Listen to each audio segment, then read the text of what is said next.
need to have your own place and live separately. So when you're dating, you don't want to move in because it gets harder to get out of the relationship, especially when you're younger. Sure. So, like, how long do I recommend dating, guys? You need to date for a long, long time to get a lot of experience.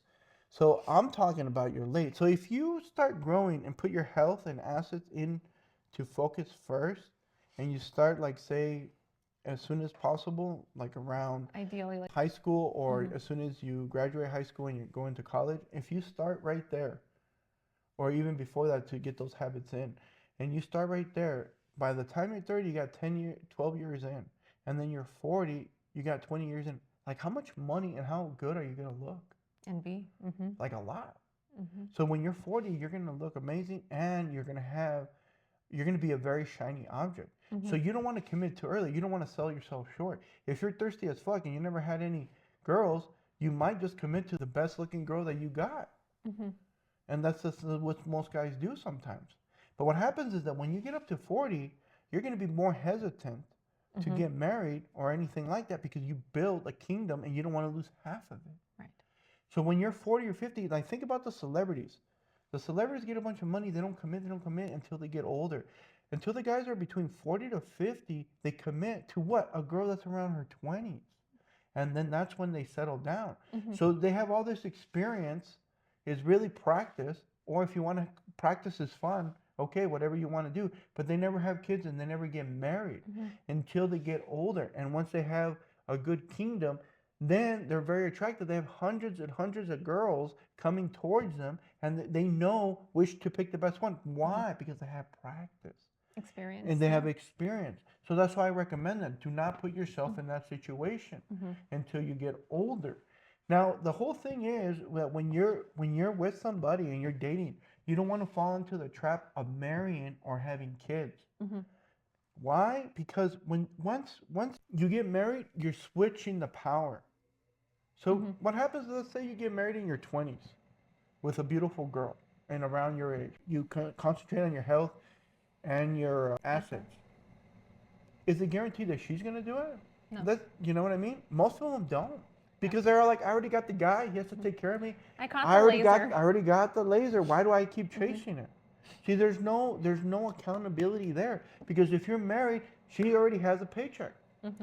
She's already got all the security. Yeah. And So everything. if you divorce her, you lose half of your shit, and you probably pay alimony. But if you're working on your health and your assets, and when you get up to 40, you make a shitload of money and you look good and everything.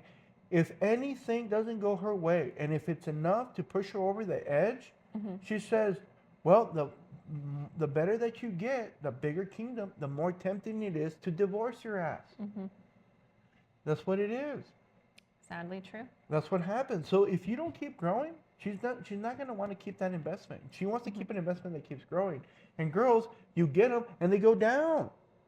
So why would you want to commit to an investment that's going down? Because you're probably thinking with your dick. That's the problem. You're like, oh, she fucks me good, sucks me good, and you think she's going to always do that until you get married, and then everything changes. I got you, bitch. It's a trap. It's a pink trap that feels good, and you think you're going to have it for the rest of your life. No. And then it comes down to just holidays, anniversaries, birthdays. If you're lucky. Yeah. That's if you're lucky, yes. If you're lucky. And sometimes you give them everything, and they get bored, and what do? They want to feel excited, feel alive, and then go fuck somebody else. They go with Mr. Sancho. So that's the thing when you're married before.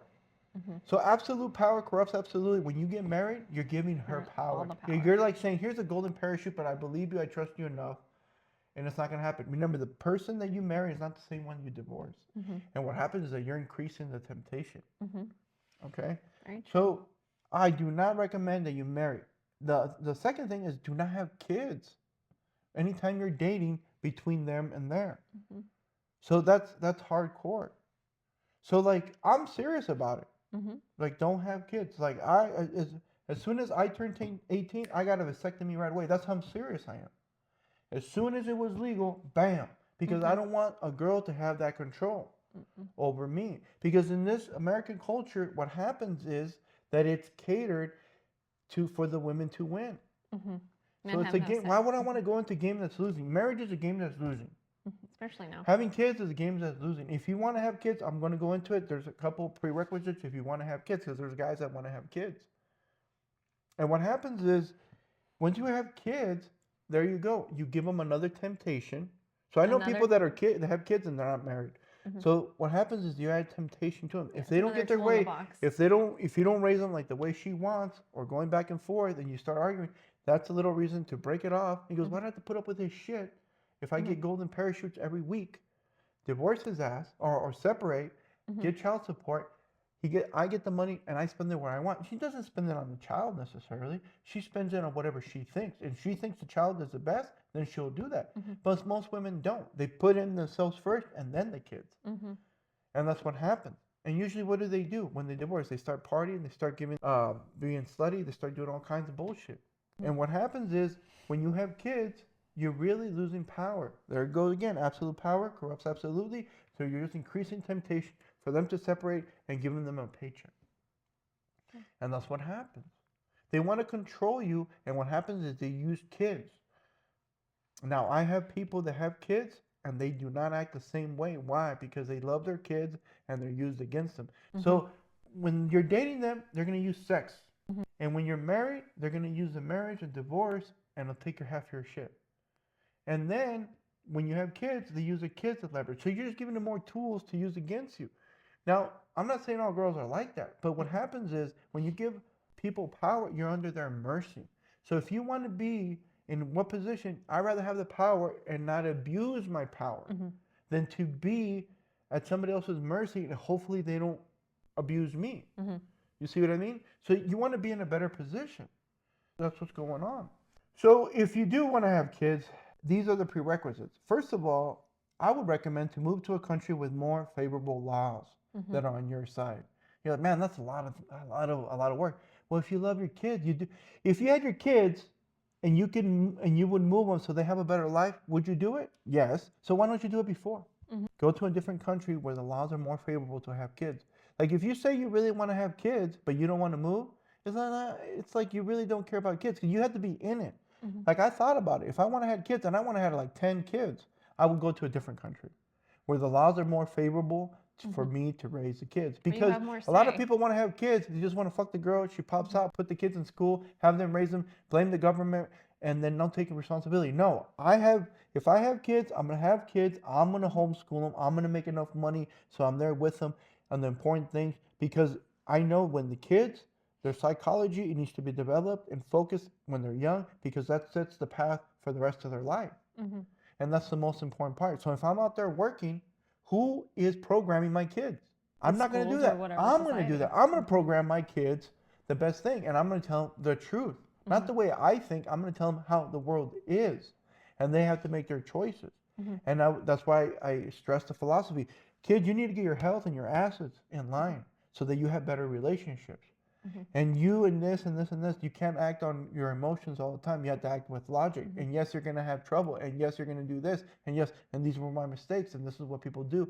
And you educate them in the real life. So they have a better evaluation system. So like, I would teach them more on finance. I would teach them more on health. Because in schools, they don't teach you the real deal. They just teach you what they want you to know. So they program you so you're another cog in the machine in the government system. Okay? So they want you to be obedient, not a critical thinker. Critical thinkers are bad news, because they question everything. They're a pain in the ass. They're the ones that usually, is that what they say, that the critical thinkers are the ones that usually like lead to revolutions? Right? It's the people that speak up and they give shit. They're like, hey, I don't like this. It's the ones they try to shut down the most. And that's what happens. That's what happens. So you would have to move to a different country. And number two, the other prerequisite is you have to pick a girl that adores you. So sometimes that means not picking a girl that you want. You have to pick a girl that really wants you. Why? Because it will make it more likely to take your lead, and she will want to be with you, the king and not the treasures.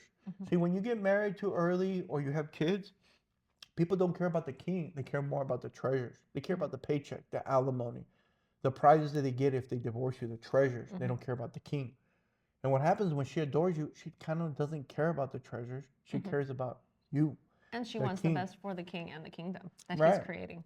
So if she adores you, it makes your job easier to raise kids because she's taking your following. Now, Mhm. I'm not saying just because she Taking your adores lead. you, yeah, taking your lead. Yeah. I'm not saying that she adores you that she doesn't have a limit. But there are women that will kill, lie, and steal for you. Mhm. That's how much they adore you. And I'd rather have one of those girls. Because if I'm wrong and she's still by my side, it's better to have, a partner in crime than no partner in crime and abandon you. But I'm just saying, don't make those wrong choices. But if you have a girl that adores you, she's not going to separate from No. you. She's not going to take your kids away.